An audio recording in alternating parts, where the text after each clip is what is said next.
Så, då tänkte jag ta och börja.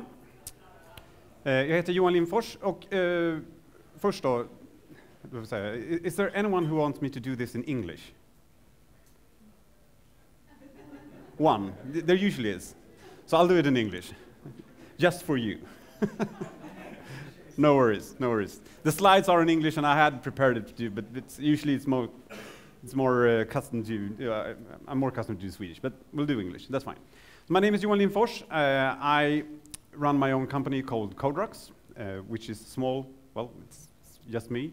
And currently I'm contracted by one of the world's biggest game developers, King, and I'm helping them do their porting from their iOS and Android implementations to Windows.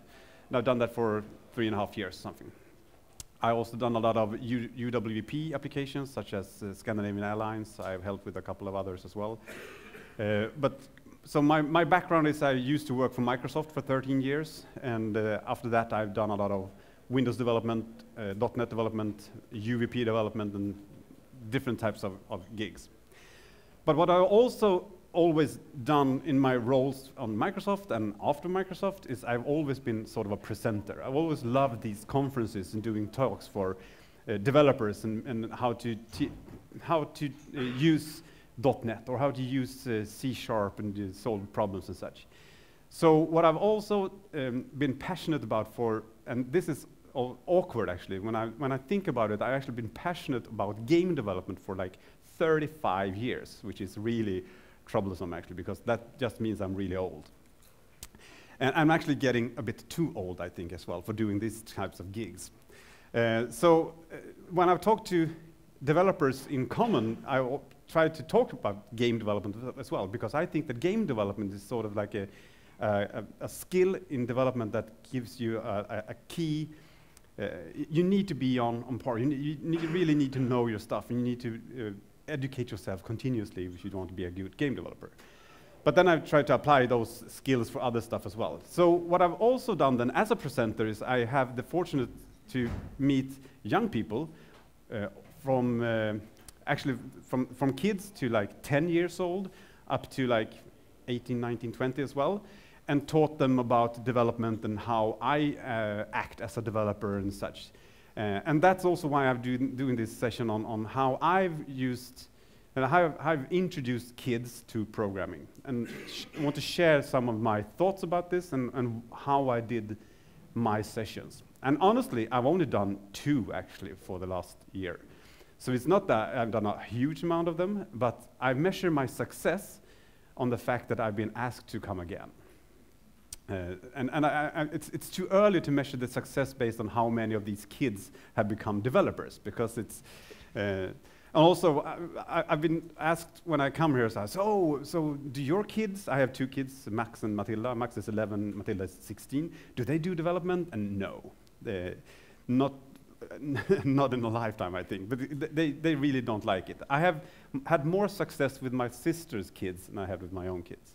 And thankfully, there's this saying in Sweden, like the bagarens barn, the baker's son. So I'm sort of an evidence on that. Okay, so what I'm going to talk about is some of my preparations I've done for these sessions, or these full days in front of kids. I'm going to talk a lot about the execution, and then also what my feedback, or actually what I've myself learned by doing these type of events, and how I'm going to change my events moving forward, and how I've changed continuously as well. Also, I have already submitted the slides to programmeramera.se. You can find it if you want to, if you can download it or such. But just to, if you want to read up on it afterwards and such, you can do that as well. So when it comes to preparation, I'm usually a person that prepares. I over-prepare. I really want to know my stuff. I want to, if someone asks me a question, I want to really nail each and every question. That takes a lot of time. But when you talk to, when you have like 21 or 20 kids in front of you, it's impossible to prepare too much, I think, because you don't know where they're going to ask questions or if they're interested in such. And that is something I've really learned. So my preparation has actually come down to pretty much this. you really need to know how many students you will present for. Because my latest one, latest session I did, it was supposed to be in front of 10 kids. 10 kids for a full day, that is fine. I actually had computers for each and every kid then. Until 2 days prior to the event, when they said, no, we're gonna be 21 instead. And that's like twice the amount of kids. So you have to prepare for these changes. But you also need to know how many people should you be if you're doing these sessions. Because being one person in front of 21 kids and teaching programming is a bit overwhelming. You need to have someone with you that can help with the assignments, keep up the discussions, ask questions and such. So you need to be probably more than one, and if you can. Also, you need to know how many teachers is going to be in the room as well. Because if there's one teacher, that might be sufficient for like 10 or 12 kids. But if there's 21 kids, honestly, you need to be at least 2 teachers. And I have full respect for teachers in Sweden currently, because it's a hassle to actually handle all of these kids when they start raising their voices and trying to keep them quiet. I can talk more about that in the execution phase, I think, then. But you also need to know, so you need to know how many teachers will be there. But you also need to know, both from the student's perspective and the teacher's perspective, how interested are they in the topic? Are they forced to be there? Are they like, this is the only choice they have? They have to learn programming for a full day, so they are not interested at all? Or are they actually interested? Have they done some preparations themselves? Have they done some programming before? So I had the fortunate that they had to choose. They had 3 topics they can choose from. Like that was like physical 3D development, doing like what do you call it, sculptures in 3D with sugrör, straws and such. And then there was like a city tour with doing photographs, and then it was introduction to programming. And I had 21, which was half of the group that actually came to the programming session. That was fun. So they were interested. They didn't have their arms behind their backs to just go there, but they were interested. And some of the kids also were so interested, so they actually sat with me during lunch and continues to have the discussion and talked about what they were doing with programming. And it was also funny that this is almost out of the topic, but one kid actually, my first impression was that this kid is really arrogant. He's like sitting in the middle and was like, yeah, I know this stuff. Yeah. And 11 years, like, yeah, I know this. So I said, have you done programming? I do Linux. That was it. So he did Linux, so he knew everything about this, pretty much. That was interesting. He had a good time, though. Also, you want to know how much time you have, naturally. So I had from 8 o'clock to 2 o'clock. That's 6 hours. That's plenty of time. But then you start to realize that, oh, they're not, they don't want to have 30 minutes for lunch and like 1 coffee break and such. They want to have a full hour of lunch so they can go outside and like skip rope or whatever they do. So it actually came down to only 4 hours of content.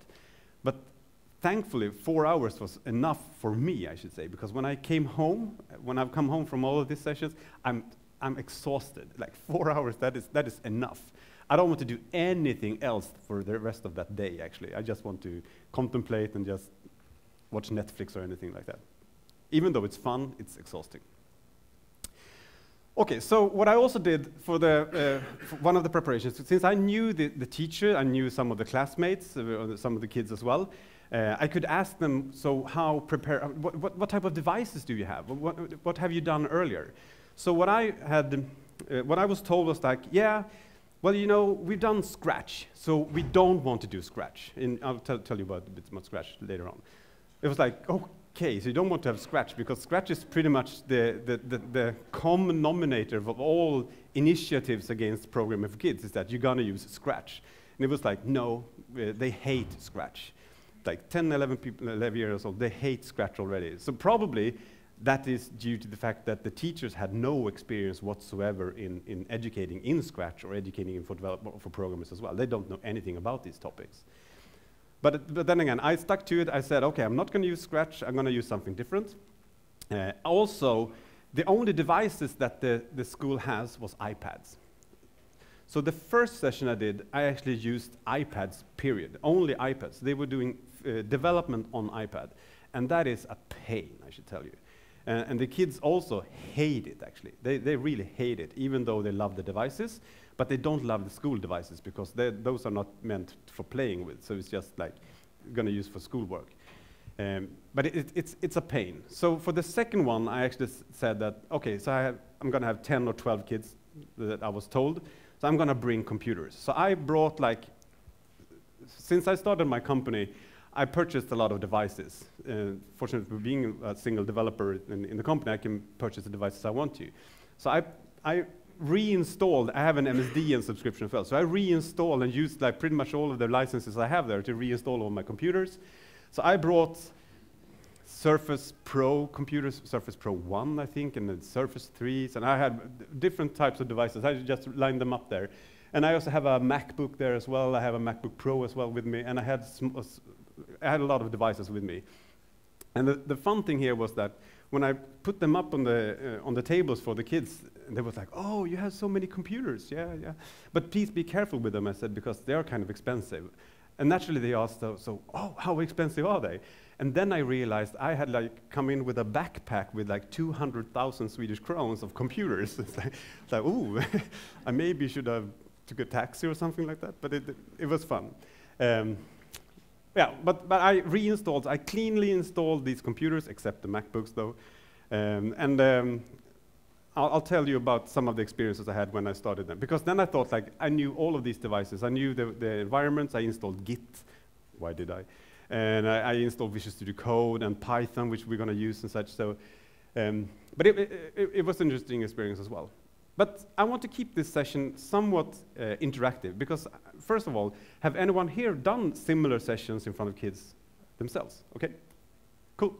So I want you to ask this: should we even use computers at all in these first introductions? Because there are a lot of material available which is analog. Have you had success with such material as well? Material? Okay, you haven't? You use computers? Yes. Okay. Okay. I think we should combine them. I think we should use computers. I think we should use computers, PCs, or MacBooks or whatever, but not iPads. It's not. They are not. It's not a device made for doing development on. It can be done, but it's not a fun experience. And honestly, they're not going to sit. They're not going to do development with iPads when they grow up. They're going to use some sort of physical keyboards. However, it's interesting because having only used iPads, they don't know the physical keyboards, which was interesting. So when I told them that you're going to save the document with Control-S, they was like, "What?" It's a key called CTRL. So, what? It's like, they didn't know. And like, okay, so do a quotation mark, like this double, what? And how do I do that? So they didn't know actually how to use the keyboards, which was also something, it took some while to get used to. But I think we should use computers. I think we need to have some sort of common denominator on the devices though. I'll come back to that as well. So that's what I did. I brought 12 computers. And I said to the kids that you're going to do pair programming as well, because I don't have enough devices to use, so you're going to do 2 persons next to each computer, and that was also an interesting concept. I'll discuss that. Then it comes to the execution. I came there 7:30, set up computers, prepared, met the teacher, the students come in. I started doing some sort of presentation. I told them about me. I told them I've done development for like 35 years. I've done coding for different languages and different stuff. And that is not always possible. Not only positive to say that I've done this for 35 years. They just immediately understood that I'm really old. And that's also why I think that the coolness of having someone who is 44 coming to 10-year-old and saying that we're going to do programming, it's not that cool. But then then I had the good luck then to say that I've actually written code in Candy Crush, and they were, oh, now you're talking like this. So please tell us more. So I think, honestly, I think we need more young people to teach young people of development. So I told them a bit about the history of computing, where this come from, and why we need programming at all, what it's all about, like what is an algorithm, and some of these technical terms that we throw constantly, like functions, methods, variables, strings, integers. You can talk a lot about this stuff. So I do a sort of an introduction, like 30 minutes actually. I did a presentation around me, about the concept of programming, about technical terms we're gonna. Then I also understood that they need to be more physically, they need to be more interactive, they need to be more engaged actually. So then we started sort of like having discussions as well. So we talked about where they think that we were using programming today. That was also interesting, like just throwing out stuff like, so where do you think programming is used? Yeah, like in the refrigerator? Yeah, that's probably right. And the alarm watch, and the aeroplanes, and the door. I have a new, we talked about door locks, for instance. Yeah, I have a new door lock. This is a digital one. I have this key. Yeah, that's programming in that as well. And then I unfortunately mentioned that there's also a concept of programming called hacking, where actually someone tried to break stuff and such. So the girl who just told me about this new lock they had, she was like, so can someone hack my door? And I was like, oh. Yeah, unfortunately one. And then another one said, so can someone hack the airplane? Oh, it's like, so once again, you can't prepare for those type of questions. It's like, well, now you know they're gonna come there, but so you're gonna talk about security, and you can talk about machine learning and artificial intelligence and such. But it's an interesting thing to have the discussion as well and see what their perspectives are about programming and where they think it's important to use and such. So, but I also talk about what I consider to be a good developer. Like what is the not the technical skills that is required, because we can talk about technical terms, and I'm going to teach you how to do some coding as well and such. But what is the personal skills of a developer, or a good developer, from my perspective, or a programmer? And I've nailed these down to, this is my concept of what I think is the social skills, or like the more personal features of being a good developer. And why I think this is important to talk with kids as well about, is that this is not just being a good developer, it's being a good person. So you need to be curious, you need to be interested in what you're doing. You probably, if you want to be a really good developer, you probably need to be passionate about it as well. And looking back at myself, I know that for the last, all the years actually I've done programming, it's been really difficult for me to tell if I'm doing it on a professional or a hobbyist level. It's like, am I doing it for work, or am I doing it personal? I have a difficulty having that diverse. So you have to be curious and always learn new stuff. That is what I think is still the most important thing, and what I think most fun about doing development is you never stop learning. You also need to be courageous. You need to have courage. And this is, I think this is really important, because you shouldn't be afraid as a developer. You should always be, you need to be prepared that you're gonna do mistakes. That is pretty much what it's all about. You break stuff until it works, and then you fix it until it works. So you do errors, and then you compile over what you're doing, and you run and you make it, you see its fault, and you do a debugging session, then you get it work. That is how you learn. And so you have to be prepared for it. You're not going to write pure code or code that works all the time. You also need to be courageous and ask questions, because you can't know it all, and you need to be able to, from yourself, you need to be able to search on web and Google and Bing or whatever, but you should also ask your peers, because it's, specifically if you grow older and you start working for a company, it's too expensive to have people trying to figure out problems themselves when someone else probably have already solved it somewhere else. So you have to ask questions. And when you start asking questions, you also have to be nice. And when someone asks you questions, you also have to be nice, which is the third see then the compassion piece of this, is that we need to have a better community. I think we have to have a nicer community than it's currently. The situation at Stack Overflow and such, it's growing kind of ugly occasionally. So we have to be nice to each other. So this is something we can talk to kids about, and they can really relate to it, because this is being a good friend, and learning new stuff is funny, and not just only sitting with Minecraft or whatever on the iPad. It's so much to learn, so much to do. Okay. So these are still discussions we've had, and then we came into some sort of the interactive pieces where we actually started to have some sort of exercises with the kids and trying to teach them how to think as computers.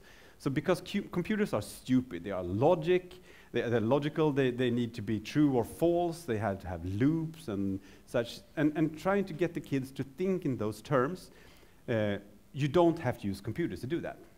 That is why also I have these analog exercises which I brought from different. I've like crawled the web and tried to find as much as possible. I've looked at like Mensa have had some interesting like these figures. What is the logical next figure? So can we use those to figure out patterns and how things traverse and such? So I'm used like in interactional exercises on pattern matching. I'm going to show some and problem solving naturally to. If you get this and you get this in data and this like sort of algorithm, what is the solution if you throw around these characters and such, and talk about algorithms as well. So pattern matching, for instance, this is one of the funniest games I think. There's a lot of these games on different devices, logic puzzles and such, I think they call, where you actually try to figure out the numbers. Say in this column or row, these numbers represent the amount of filled characters or filled cells that are next to each other. So this column, for instance, this row says that there should be two cells filled. So these are fun to use just to get them thinking about on pattern matching, and they get this figure, and then you apply some creativity on that. You see it's a dinosaur, and they were like, yeah, it's a dinosaur. They think that's funny. And then I do these robotic exercises as well, which is also really simple to create, and you can do them as hard as possible, or you can do them really hard. This is just teaching them the language of a programming language. Like you can use arrows to say that this robot has to find the safe. And so these three solutions are actually the fastest ways to get to the safe. And then you can tell them, so can you use this language to say that you go left, you go right, and then down, you come to the safe? Can you also use the language to say, find a solution that visits all the cells on the map? And then they start thinking about, oh, I have to go down, right, up, right, and down. And that is actually the only solution that applies, because I can't go back and such. So then they start to really figure out, and they can have discussions, and they can do pair exercises, and they can present in front of each other and discuss that. And then you can also do even more fun stuff about it. I don't have another one, but though, is that you can also start doing loops and such. So you can say that instead of doing right, down, you can say to right, the number 2 right and down. Then you have made a sort of a function call or something like that, or you have recursion and such. So it's a fun exercise, and you can absolutely do it with pen and paper. You can do it on a PowerPoint. You can do it on a whiteboard. You can do it in groups, and they have really fun. And you can also do this physically. So you can draw out sort of a grid on the floor and have someone being the robot and say, take one step forward, then take one step left and such. That's also really fun, specifically if they are taught or told to actually instruct each other with, this is the instruction you're going to do, and they're going to find us through a maze or something like that. So you can do a lot of stuff with that, and it's a good thing. So the next thing I've done then is I went to the next step from having these languages with arrows and such, and I've used an app on the iPad since they had iPads, which is called CargoBot. I don't know if you've tried it out. It's free. I think it's an excellent tool to teach some of these concepts as well. And there's a lot of coolness in this app as well. I don't want to oversell it since it's free, but one of the cool things is that You have the arrow-based language once again, even though you're trying to program this claw to sort these boxes according to the pattern above. But you can also talk about registers, which is this 1, 2, 3, 4. You can do functions. You can do recursion, calling the number again. You have if conditions with the colors and such, and you also have actually the top right there. You had this small green icon. It's sort of a step through the current solution, which is sort of a debugging session as well. So you can actually teach them and see what happens each step and how does that impact the solution. So Cargobot is really cool and it's really fun, and it can get really hard. Also, the most impressive thing with Cargobot, I think, is that it's written on an iPad with a language called Codia. So it's actually written in a language on iPad for the iPad. And when you solve all of the puzzles, you can actually get access to the source code. So, and then you can tweak it and such as well. So it's a fun tool. You should look at that. And there's a lot of other apps as well. If you have the iPad, you have the Swift playgrounds and such you can use. And there are a lot of other games. But I wanted to make sure that all of this were free for them, and it shouldn't be too resource intensive either. So because I didn't know exactly what type of iPads they had. So I couldn't use Swift playgrounds, for instance. So Cargobot is really nice for that. And then naturally, Scratch is a really good tool, and there's a lot of different materials and exercises for Scratch to be used. And I'm going to show you something later on how you can actually use Scratch for Minecraft as well, which is really cool. And then it comes down to writing actual code. So we want to make sure that they get their hands dirty with some real code. And then it comes down to choosing a programming language. And I don't know about you, but I evaluated so many languages. I've tried so many languages, and my first choice was naturally C#, because that is my home turf, pretty much, being like a Microsoft developer. But then I understood, like, then I probably need Visual Studio, or I need to be compiling stuff and have to talk about that. It's a bit over complex. So then Java naturally is another one, but it's pretty much the same as C#. It's just a different setup and much more things to download on these types of devices. I can do Ruby, I can do JavaScript, I can do Python, I can do, there's tons of different languages. I could do C++, for instance, as well, but I didn't. I came down to Python. I thought Python was good because it's kind of easy to set up, kind of easy to install. Also, one of the primary reasons why I choose Python the first time was that there's something called pythonanywhere.com. I think it's .com or .org maybe, which is sort of like running Python in the cloud on the iPad. So you can run a Python console pretty much with and run that on the iPad. So that was also good for us. But I installed Python on all of these devices. I thought I was safe, but then I started doing the first exercise. Pretty much it's like, okay, so this is name equals input and print name. Kind of easy. This is pretty much, I think it's like the second or third exercise they had when doing proper execution of Python code. And they were using Visual Studio Code, which I think was a cool environment. It's simple. I can teach them that you have the file up there, and you have the terminal down here, so you're going to hit P, Y, and then the file name, and you're going to run this code that you have there. It was over complex. It was too complex for them. It was just too hard actually to figure out. So I'm probably going to use that sort of an interactive console moving forward. So it might be easier. But what was interesting also was that I was running Python 3.6 on the Windows devices because I downloaded from the web. But on the MacBooks, I was running Python 2.7. So this didn't even work. It was like, and when you don't have, I didn't have internet access on the computers as well. So I was like, in this classroom, and this line of code, it doesn't work. It was actually afterwards I found out, oh, it should be raw_input in 2.7. Then it works. But it was just, so I pretty much failed on the third exercise as well. So, but I learned some for that, and that's also to use the same Python version probably then. But then MacBooks had 2.6 as included on the MacBooks. Okay, So, some contemplation, some feedback or something. I want to do more. I want to do more interactive exercises. I want to be more physical. I want them to stand up and do these robotic exercises, walk around in the room, teach each other languages with arrows and such, making them be more physical.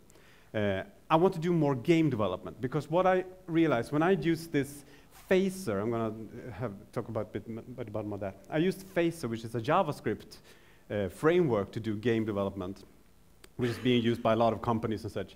They were psyched. They really liked the fact that in 10 minutes I can write this code, having a character walking back and forward with the jumping, with the keys and such, and getting scores in these physical stars jumping up and down with physique and such. So that was also really cool. And I think monogame is also something that's really cool, using the old XNA and C# if you know those skills.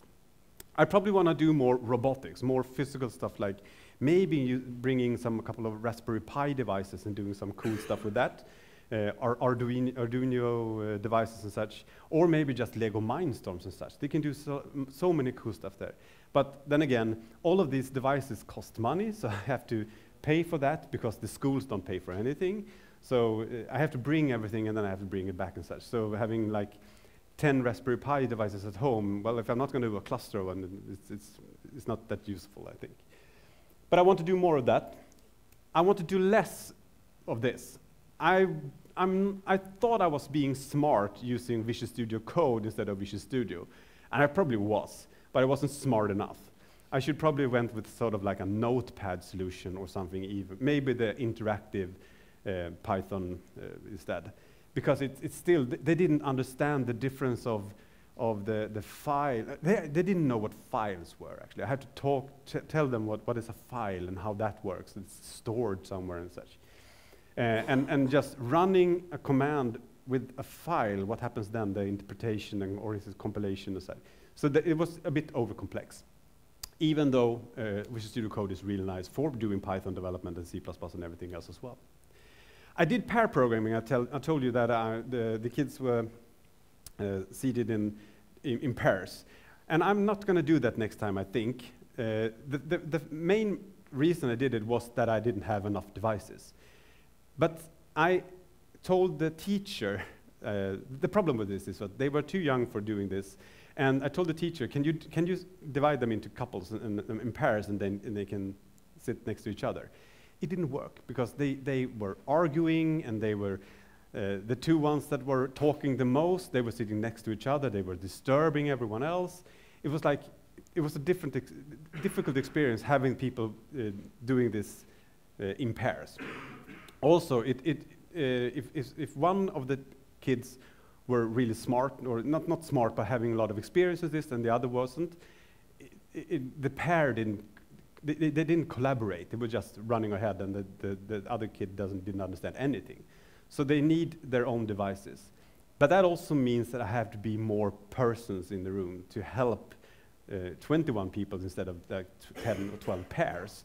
So that's also something I need to figure out. And that's also why I say I don't want to do one-man shows anymore. I want to bring in a colleague or a friend or someone else, or actually have the teacher being a bit more interactive as well. Because what I found out was that at this case as well, at least, the teacher weren't that, they didn't know about programming whatsoever, so they wanted to learn themselves. But they weren't that interested either. So they were pretty much just sitting in back and thankfully like, oh, someone else is gonna talk to these kids for like 6 hours, I'm fine, I can just sit behind and do nothing pretty much. One thing though, what I fell back to when I tried to help kids with Python, one pair with Python, and the others were raising their hands and didn't have enough to do, it was I can always fall back to Cargobot. Everyone had their own personal iPad, and they can always go back to doing more exercises in Cargobot, which actually helped them to learn more about functions and such, and that was a good thing as well. So having a fallback plan when you're stuck, you can do this as well while you're waiting or something like that. Okay, Some of the resources I've used, I would recommend anyone to check it kodcentrum.se or kodboken.se, which is pretty much the same. Kodboken is created by Kodcentrum, I think it is. It's a Swedish initiative of having more of a proactive engagement with students and kids on how to teach them doing programming. For me, it's a bit too much structure, since I don't have that much time to spend on this. I spend it on my kids' schools, and that's pretty much what I want to do. I don't want to run around all over Stockholm and Sweden and do this, because I don't have the time. But still, it's good to check out the resources that they have. Code.org is also a really good one. Specifically, I found some good analog exercises for using like cups or such to do programming and such. It's really fun. And then if you want to use C#, you can also use this microsoft.com/net/learn. It's actually a C# compiler in the browser. It's kind of cool to play around with, at least, and something you can leverage if you don't want to install anything on the computers. You can probably run that through a browser. I've also had great success with these types of books. I would highly encourage you to look at this Hjälp ditt barn med programmering. It's also available in English. It's really good to actually help you describe some of the concepts. So how do you explain algorithm? It's like, well, it takes a lot of time to actually figure out that. So those books are really good. I actually purchased 21 of these books for the first session and gave all the kids. And I still have parents coming back to me and say that book is brilliant, and thank you for giving us that. So that was good. And if you want to motivate the kids to try to learn programming themselves and try to figure out more what it's all about, this book is really fun. It's a Swedish author. The authors are Swedish. Curly Bracket. It's sort of like a comic book, but it's good because she is challenged with programming skills like mazes and cryptography and such. But it's it's sort of an action phase. So it's a really good book. So that's also something I could recommend. And I purchased this one as well, but I haven't really looked into it much because it's a lot of it is about Scratch, and they didn't want to do that. Also, what I also did, since I didn't want to only teach them program, I want to get them psyched. I want them to get interested even further. I want them to go home and feel that I want to continue doing this. I want to do development when I come home. So I teach them how to install like Visual Studio Code, or you can do this on a browser or whatever. You can do it on iPad. And there are some coolness. I brought my HoloLens with me, and that was that was almost a cheap shot, because they were like, everyone wanted to do, and then you actually got the attention from the teacher as well. It's like everyone wanted to run around with a 30,000 Swedish crowns device on their head, and pet dogs in front of them. That was really cool. But it's a good device, and you can bring other stuff as well. I think Raspberry Pi, you can do virtual reality devices as well. You can do this with phones as well. It's good just to teach them or tell them this is what you can do in a couple of years. Because it's also, you need to be, I think you need to tell them that it's not something you're going to go out and buy because it's too expensive, and it's not something you're going to learn right away either, because you need to know these skills and such, but it's still something, it's all about programming. And if you don't know the stuff that we talked about today, you're not going to be able to do that. So HoloLens was good, but not everyone's going to do HoloLens. Then there's something called the Minecraft Code Connection. Have everyone seen that? Okay, I'm going to show you that because I think it's really cool. I have a couple of more minutes for that. Phaser I told you about. It's a JavaScript library for doing game development. It's really, it's as a lot of these JavaScript libraries, it's huge. It's really big. It has a TypeScript definition as well, so you can use TypeScript instead if you want to do that. It's a really nice library with physics and graphics and audio and sprites and a lot of different stuff. So, and it's on phaser.io. There's links on programmera.se. If you don't want to do JavaScript or TypeScript, you can do C# with Monogame. I think Monogame is really nice as well if you want to like raise the awareness on game development, because if you do a Windows application with XNA or Monogame, it's very little code to get it up and running. It's like it's one file with program, with 3 lines of code to get the game running, and then you have the game loop, and you can easily talk about the initialization, the update, and the draw, and then this happens like 60 times a second or so. Everyone would understand that. But if you're going to do it in universal Windows, then it's like, oh, okay, so we have this app XAML, and then you have to explain the app XAML, and you have the main page, and then you wrap this in this. It's too complex. And the same with iOS and Android as well. It's too complex to do it that way. So then I think monogame with a simple C# installation or a simple Windows is fine. The main problem with monogame, I think, is actually the content pipeline to get stuff in the games, because that's a bit too complex currently. Okay, so, but the Minecraft code connection. So if you go to, you have the link, it's better you download it from this, myprogrammeramera.se. You can download something, the Minecraft Education Edition, but you actually don't need that. You can use the Windows 10 version, which is pre-installed on pretty much all the Windows 10 installations. But you need this code connection, which is a small exe. And when you run this, let's see if I can make this run. I'm gonna do this. Can I do sort of like this instead? So I start this code connection exe I've downloaded. It tells me to enter this command in Minecraft Education Edition. So then I start Minecraft.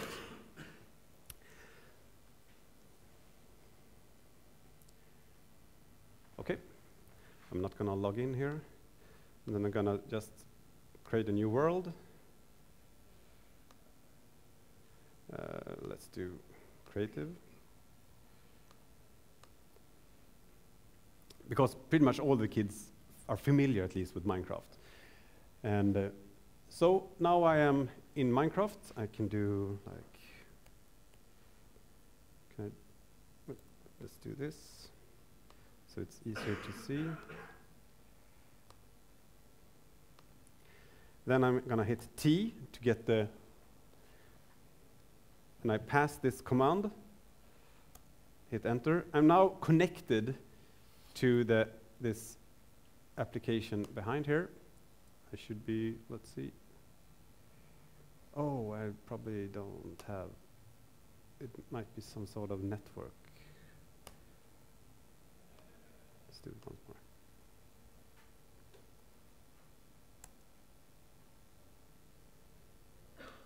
I didn't try this before I came here. Oh, it didn't work. So what happens is that you get a connection to this application, which then gives you pretty much Scratch interface, in which you can actually send commands. So you actually run code in Minecraft, which has been written with Scratch. And then you can do pretty cool stuff if you want to teach them about loops, and you can teach them about spawning stuff and such. So you should really try to use the Minecraft code connection. And once again, I think some of you have heard about the Education Edition that is available, but you can download that as well. It's kind of hard to find, but if you search for code connection, you get it. So this is Phaser, and it's a huge community, a lot of examples and tutorials on how to use Phaser. A lot of companies are using that to do their web-based games as well. And then you have code.org, I told you about those.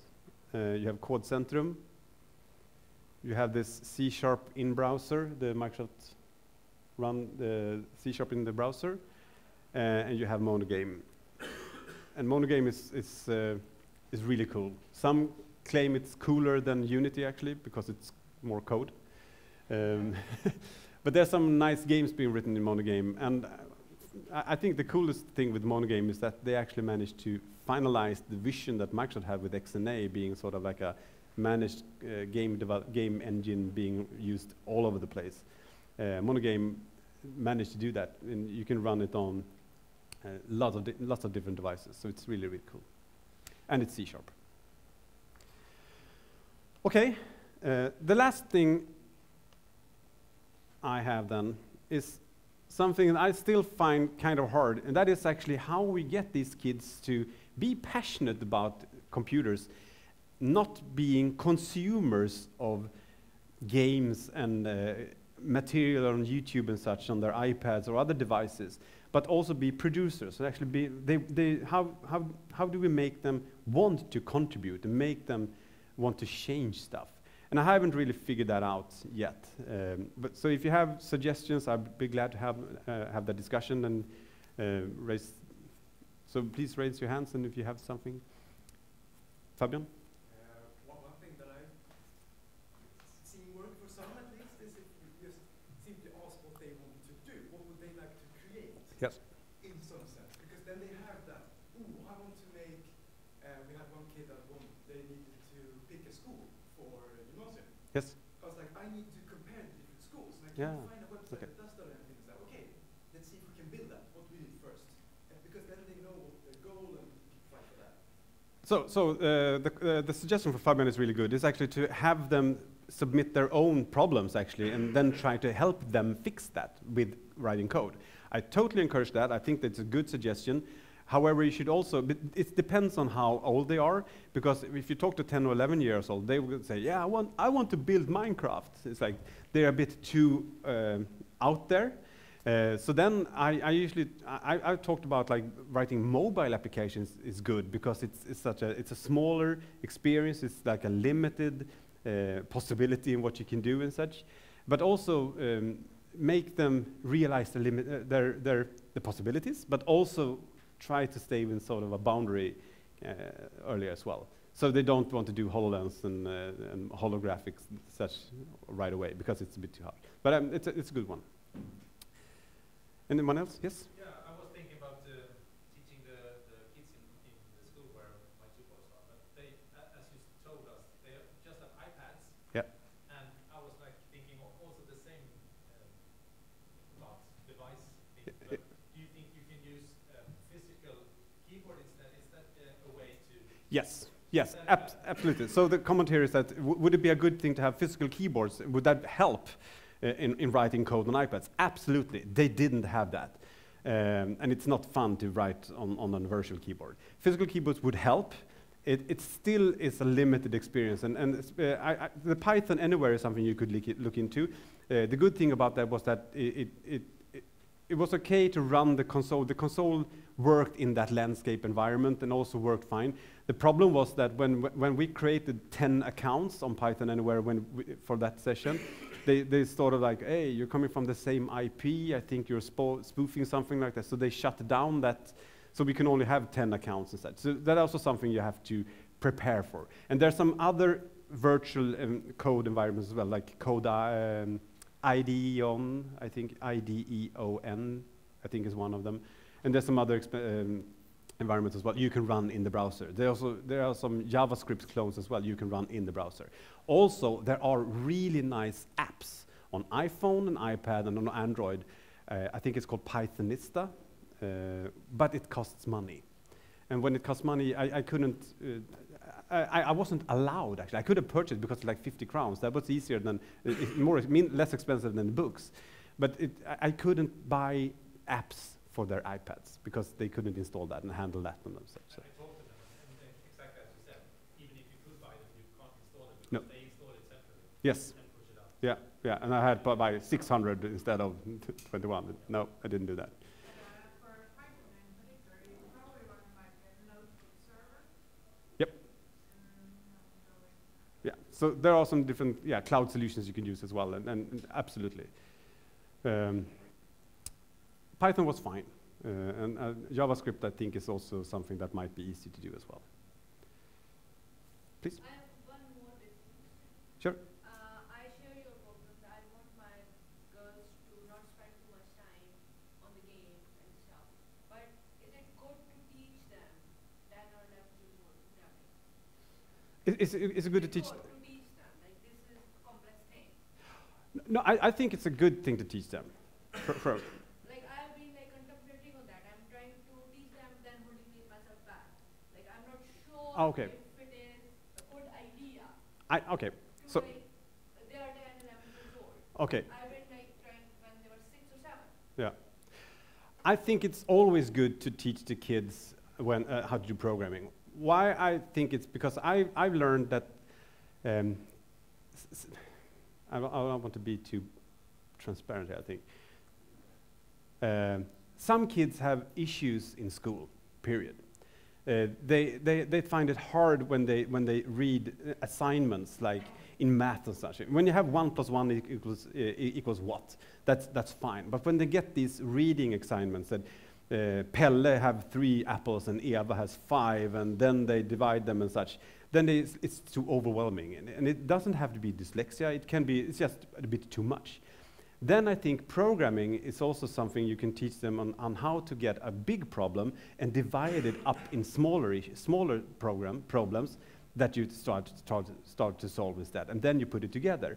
Also being visual, like drawing diagrams and how do you think about this with images instead of just characters and such.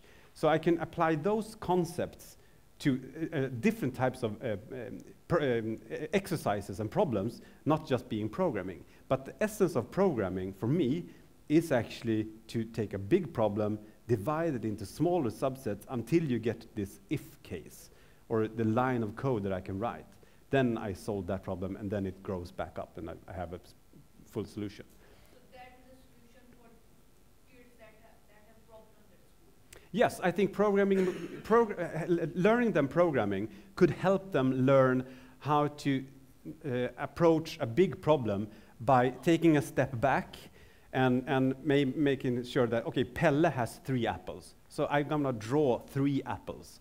But that was one problem. I couldn't visualize that. Then Eva has 5 apples, so 5 apples. It's just dividing problems into smaller chunks and then solve them, and then you put it together. I think that is a good thing as well. So absolutely. How about normal kids, or kids who are ahead? Sorry. I have a straight A student. Oh. 11 years old. She is a problem. Yeah, sure, assembler.